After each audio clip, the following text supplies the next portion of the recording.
Have you ever set a beautiful goal only to watch it crumble because life got in the way or you simply lost momentum? Most of us think we fail because we lack willpower, but the truth is usually found in the way the goal was written to begin with. Today, we're answering the high stakes question, why do goals fail? And by the end of this episode, you will understand how to shift from outcome obsessed to process driven. And we're going to help you solve the pain of failure guilt by introducing the learning step mindset. We're moving from the frustration of setbacks to the peace of becoming who God intended us to be. Stay tuned. Ordinary women, extraordinary faith. When God calls, we say yes. The Arise Women of God podcast. Hello and welcome to another episode of the Arise Women of God podcast. I'm your host, Tamara K. and joining me today is Amanda Powell, a member of our Women Warriors of Light Advisory Board. Amanda has spent a career legally responsible for ensuring her students' goals succeed, and today she's sharing her expertise with us. First, we're going to discuss why focusing on the baseline is more important than staring at the finish line. Second, we'll share how to ask God for the specific spiritual gifts you need to achieve your mission. Third, we'll talk about the learning step, the phrase that eliminates the word setback from your vocabulary. And finally, Amanda is going to share a raw story about the 75 Hard program and what happens when your goal goes against what your body actually needs. But let's first kick it off with Amanda sharing a little bit about baselines and becoming. Yeah, well, I've spent a career in writing goals, and one of my responsibilities was to make sure goals did not fail. If my students were not making their goals, then legally I was held accountable. So I had to make sure that they did not fail. And one thing that I have found is we set this goal, right? We begin with the end in mind, right? Which is this goal that we want to reach. Sometimes we forget to set the objectives, which is really the path to get us there. And for me, that became the important part, right? So you have where you're starting from, you have your baseline. This is where I'm at right now, and this is where I want to be. And we focus so much on where we want to be that we forget who we're becoming. And what we need to do is keep that in mind, yes, but focus on what do we need to become what we want to become, right? To reach that goal. So some thoughts that I had was, we hear a lot in scriptures, we read in the process of time. And I think that goes so hand in hand with goals, because in the process of time, we're going to reach this goal, but we actively need to be taking steps, which become our objectives. And we need to celebrate every step that we take. You know what I mean? So that's what we need to do. One thing I love to do when I'm setting a goal, right? Because I am a big goal setter. So when I set goals, the first thing I do is I look at the goal and I say, okay, what do I need to do? What are the steps that I need to have in place to reach this goal? And then I go to, what gifts has Heavenly Father given me? What are the gifts that I have that are going to help me make this goal? And then my next question is, what are the gifts that I need? What lack I yet? What gifts do I need? And then that drives my prayer, right? Like, okay, Heavenly Father, you are telling us that we can ask for any spiritual gift that we need. So here are some gifts that I know that I'm going to need to meet this goal. I love that prayer. What lack I yet? When we involve God in the blueprints, the goal stops being a performance and starts being a partnership. Even with a partnership, we often set goals that are just too vague to measure. If you don't know exactly what success looks like on a Tuesday morning, you're setting yourself up for discouragement. Next, Amanda and I are going to talk about the importance of setting more specific goals and the learning step strategy. I think it is so important to break goals down. I noticed that as I have set goals that maybe I haven't accomplished, sometimes it's because I don't know if I have accomplished it. And that is because I just haven't gotten specific enough with the goal. You know what I mean? And so, Mhm. for example, I have goals here written on a whiteboard so that I can see them. That is something that can help you if you see it on a daily basis. Oh, yeah, I've got to do that. I've set that goal. But what if you set a goal and it's just a little too vague? I want to write a book. You know what I Yeah. mean? Hmm. Well, how does that look on a daily basis? How do you know if you've accomplished that? It's almost like, well, I don't know. What am I going to do?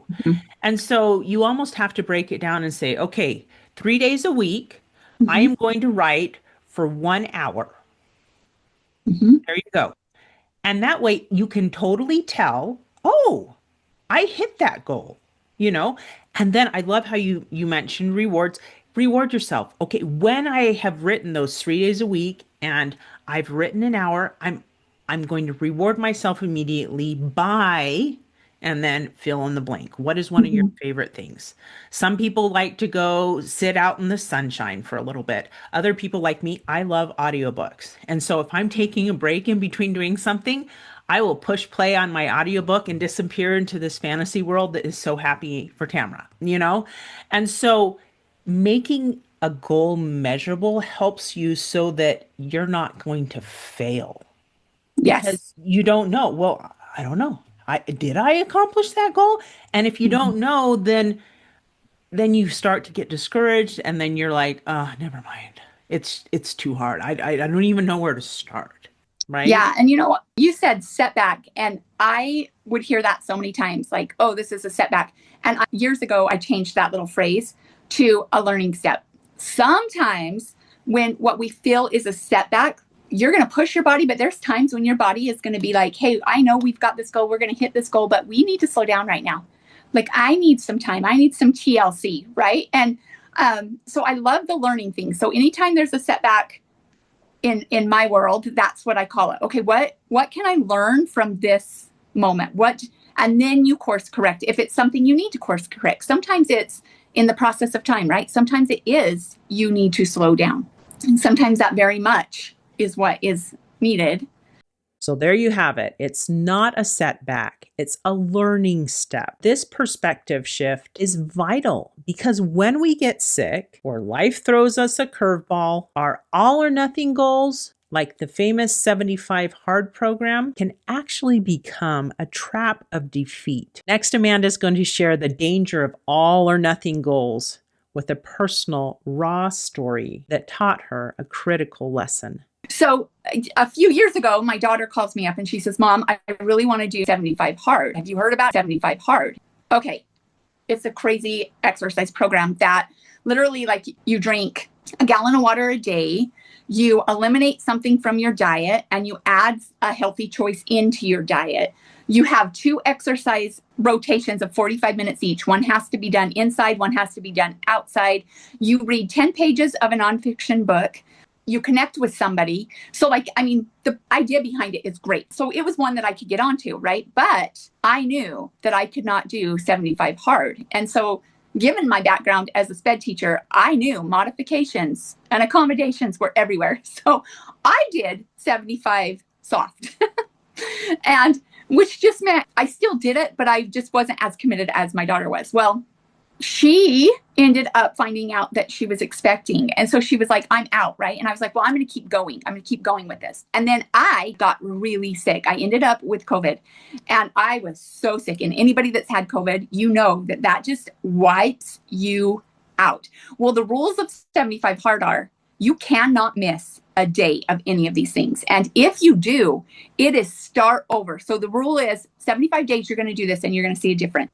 But if you miss a day, you have to start over. And come rain or shine, right? Snow or hail, you are walking, right? You are outside in that weather doing something. And so I got COVID. Well, I mean, wiped me out for 10 straight days. Okay.